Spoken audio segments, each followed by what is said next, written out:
Hello everyone, स्वागत है आपका आपके अपने चैनल विनी की आवाज़ में। आज की इस वीडियो में हम आपके लिए लेके आए हैं धनतेरस की कथा। एक बार भगवान विष्णु मृत्युलोक में भ्रमण करने आ रहे थे। तभी लक्ष्मी जी ने भी साथ चलने का आग्रह किया। विष्णु जी बोले, ठीक है चलो, लेकिन मैं जो बात कहूँगा वो मानना पड़ेगा। लक्ष्मी जी ने स्वीकार किया और दोनों मृत्युलोक पहुँच गए। एक स्थान पर रुककर भगवान विष्णु ने माता लक्ष्मी से कहा, तुम यहीं ठहरो, मैं दक्षिण दिशा की ओर जा रहा हूँ। तुम उधर मत देखना और जब तक मैं आ न जाऊँ कहीं मत जाना। विष्णु जी के चले जाने के बाद लक्ष्मी जी ने सोचा कि आखिर ऐसा क्या है दक्षिण दिशा में जो मुझे मना कर दिया है और स्वयं चले गए हैं। इसमें अवश्य कोई रहस्य है। लक्ष्मी जी भगवान के पीछे पीछे चल पड़ी। कुछ दूर पर उन्हें सरसों का खेत दिखाई दिया जो फूलों से भरा था। सरसों की शोभा से वे मुग्ध हो गईं और उसके फूल तोड़कर अपना श्रृंगार किया और आगे बढ़ गईं। आगे उन्हें गन्ने का खेत मिला। उस खेत से लक्ष्मी जी ने 4 गन्ने लिए और चूसने लगे। उसी समय भगवान विष्णु आ गए और यह देखकर लक्ष्मी जी पर बहुत क्रोधित हुए और उन्होंने लक्ष्मी जी को श्राप दे दिया और कहा कि मैंने तुम्हें इधर आने के लिए मना किया था, लेकिन तुम ना मानी और किसान के खेत में चोरी का अपराध कर बैठी।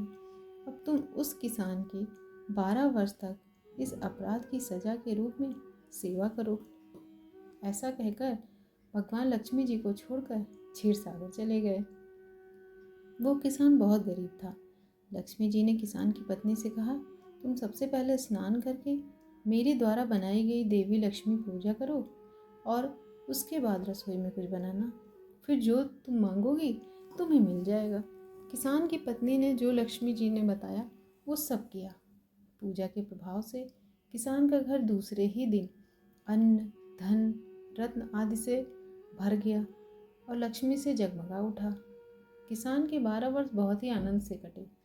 12 वर्ष पूर्ण होने पर जब भगवान विष्णु लक्ष्मी जी को लेने आए तो किसान ने उन्हें भेजने से मना कर दिया। लक्ष्मी जी भी बिना किसान की मर्जी के वहाँ से जाने को तैयार नहीं थी। अब भगवान विष्णु ने एक उपाय सोचा। भगवान विष्णु जिस दिन लक्ष्मी जी को लेने आए थे उस दिन वारुणी पर्व था। अतः भगवान विष्णु ने वारुणी पर्व का महत्व समझाते हुए कहा, तुम पूरे परिवार के साथ गंगा में जाकर स्नान करो और इन कौड़ियों को भी जल में डाल देना। जब तक तुम लौट कर नहीं आओगे मैं लक्ष्मी को लेकर कहीं नहीं जाऊंगा। किसान सपरिवार गंगा स्नान करने के लिए गया। जैसे ही उसने गंगा में कौड़ियाँ डाली वैसे ही 4 हाथ गंगा से निकले और वे कौड़ियाँ ले लीं। किसान को बहुत आश्चर्य हुआ कि वो तो कोई देवी है। तब किसान ने गंगा जी से पूछा, ये 4 भुजाएं किसकी थीं? गंगा जी बोली, ये मेरी भुजाएं थीं। तुमने जो कौड़ियाँ मुझे भेंट की हैं वो तुम्हें किसने दी? किसान ने कहा, मेरे घर में जो स्त्री आई है उन्होंने दी है। इस पर गंगा जी बोली, तुम्हारे घर पे जो स्त्री आई है वो साक्षात लक्ष्मी है और पुरुष भगवान विष्णु हैं। तुम उन्हें जाने मत देना, नहीं तो फिर से गरीब हो जाओगे। ये सुन किसान घर लौट आया। लक्ष्मी जी और भगवान विष्णु जाने के लिए तैयार बैठे थे।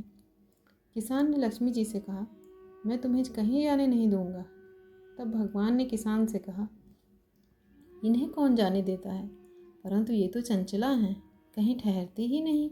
इनको तो बड़े बड़े नहीं रोक सके। इनको मैंने श्राप दिया था, इसीलिए ये 12 वर्ष से तुम्हारी सेवा कर रही थी, परंतु अब वो समय पूरा हो चुका है। किसान ने हठ पूर्वक कहा, नहीं, अब मैं लक्ष्मी जी को नहीं जाने दूंगा।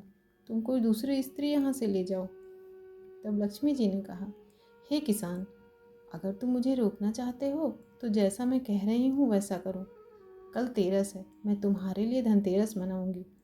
तुम कल घर को लीप पोत कर स्वच्छ करना, रात में घी का दीपक जलाकर रखना और सायंकाल मेरी पूजा करना और एक तांबे के कलश में रुपया भरकर मेरे लिए रखना।